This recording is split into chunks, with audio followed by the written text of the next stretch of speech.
Commanders Nation, listen up because things are heating up. The team is in trouble and Washington is moving at full speed to avoid a collapse. The secondary and defensive line are on fire, with injuries leaving huge gaps, and the Commanders are combing the market for immediate answers. What players could come in to save the season right before Week 7? And speaking of impact, this could change everything. A defensive veteran who hasn't been on many radars is about to make a comeback, and the Commanders have a shot at bringing him in. Is this warrior what the defense needs to stand strong? After losing one of our defensive cornerstones to injury, the pressure couldn't be higher. If this signing goes through, we could be looking at a radical change in Washington's defense. But wait, it doesn't end here. The season is moving along, but while everyone is focused on the now, 2025 is already looming on the horizon, and in the upcoming draft, the Commanders have a golden opportunity to snag one of the most powerful offensive linemen in the country. This pass protection monster could be the missing piece in our offense. Experts are already saying it. What would it mean to have this beast protecting our star QB? Finally, the game against the Panthers is just around the corner, and the stakes are higher than ever. Two of our key players have been ruled out, and alarms are ringing. The defense is collapsing, and the coaching staff is under pressure to find urgent solutions. Can the Commanders bounce back from this hit before the game? What's going on with the Washington Commanders defense? Let me tell you something. We can't ignore the hole left by Jonathan Allen. How could we? He's an all-pro who's missing the entire season. And now, how the hell are we going to stop opposing teams without him? I'm telling you, this is a serious problem. But here's the real question. Are the Commanders doing enough to fix it? I don't think so. Recent moves, like adding Carl Davis to the practice squad and working with Kyle Fuller, a former All-Pro, are a step in the right direction. But is it enough? I don't believe so. Fuller hasn't played a game since 2022. And while he was a star with the Ravens, can we really trust he'll come back at 100% after being off the field for so long? That's the big question mark. Now I ask you, is Fuller really the solution for a secondary that has been struggling all year? Listen up. The Commanders have an opportunity here to turn things around. Free agency still has solid names on the market. Let's talk about Hassan Ridgeway. This guy has played in schemes that are exactly what Coach Dan Quinn is looking for. A four-man defense that's all about pressure. And what do we need most right now? More pressure on the quarterback. Yes, Ridgeway has had injury issues, but when he's healthy, he can provide a real presence on the line. Now, how about Jalen Mills for that battered secondary? Mills has played nearly every defensive position possible: corner, slot, even safety. He's exactly the versatile type of player we need to fill those giant gaps in the pass defense. I'm telling you, we can't rely on what we have right now. Benjamin St-Juste can't keep up with speedy receivers like Zay Flowers, and don't get me started on Emmanuel Forbes Jr. He's not even active on game days. Are we really going to trust what we have in the secondary?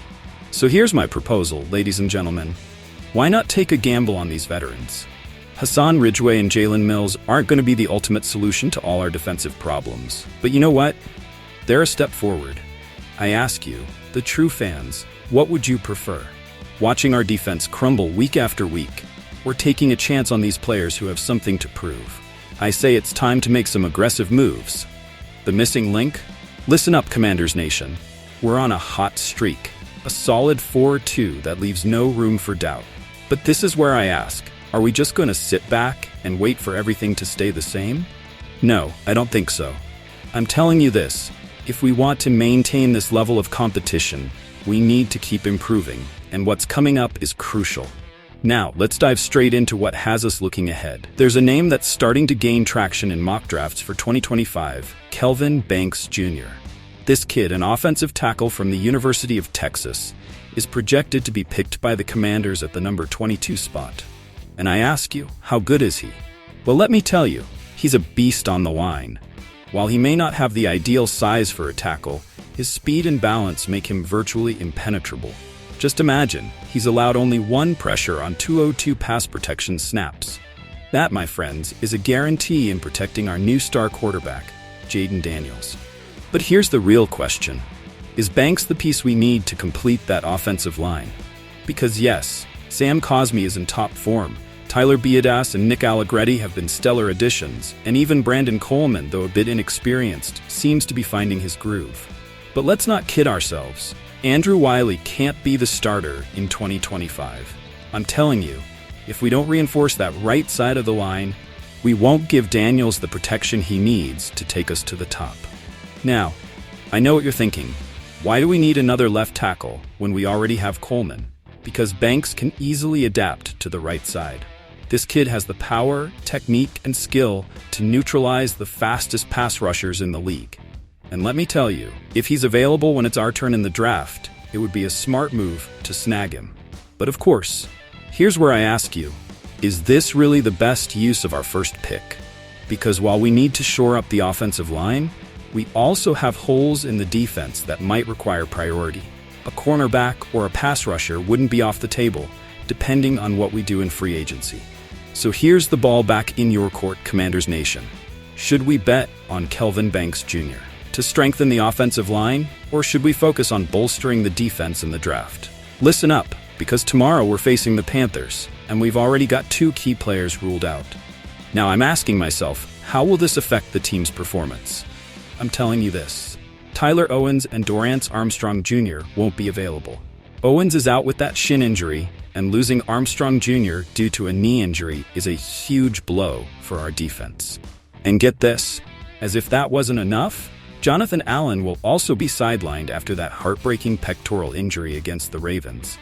This leaves our defensive line with massive gaps. What does this mean for our matchup against Carolina? I'll tell you, it means the pressure is higher than ever. Now, if you ask me what we can expect, I think it's going to be a brutal challenge, but there's also a light at the end of the tunnel. We have some hopeful news. Brian Robinson Jr., who missed last week's game due to a knee injury, seems like he might be ready.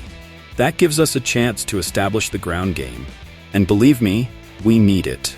Jordan McGee and Clelin Ferrell are also questionable, but at least they're not ruled out. If one of them can play, it gives us a bit more breathing room. Now, Carolina isn't having it easy either. They've ruled out key players, like their running back, Jonathan Brooks, and get this, 4 of their starting defenders won't be in the game. Jewell, Radigan, Sherrillis, and Moton are all out. That opens a window of opportunity for us. But I ask you this, is it enough? Can we capitalize on our opponent's absences when we're so banged up? I'm telling you, the weight is going to fall on the healthy players. And the key will be how Eric Bieniemy manages the offense and Jack Del Rio adjusts the defense with what he has. This is the reality. We're at a crossroads. We can come out of this game with a solid victory, or we could sink further if we don't take advantage of the opponent's weaknesses. Commanders fans, I want to know, do you trust this team to overcome the injuries and win this game? What do you think of how Bieniemy has handled the offense this season? Let's get straight to the point. Miles and Ridgeway are in the spotlight as potential reinforcements for the Commanders. But I want to know your thoughts. Do you think betting on these veterans would be a smart move, or should we keep exploring other options in the market? Drop your comments. Plus, with the draft on the horizon, a crucial question arises. Should we go all in on Kelvin Banks Jr. to bolster the offensive line, or should we focus our efforts on improving the defense? Share your thoughts, fans. Finally, with the injuries we're facing, I'm curious to know, do you trust this team to overcome the challenges and come out victorious in the next game? And speaking of Bieniemy, how do you feel about his offensive direction this season? If you share the same passion for the Commanders, join this ever-growing community. Subscribe, share your opinions, and be part of this great family. And remember, hail to the Redskins!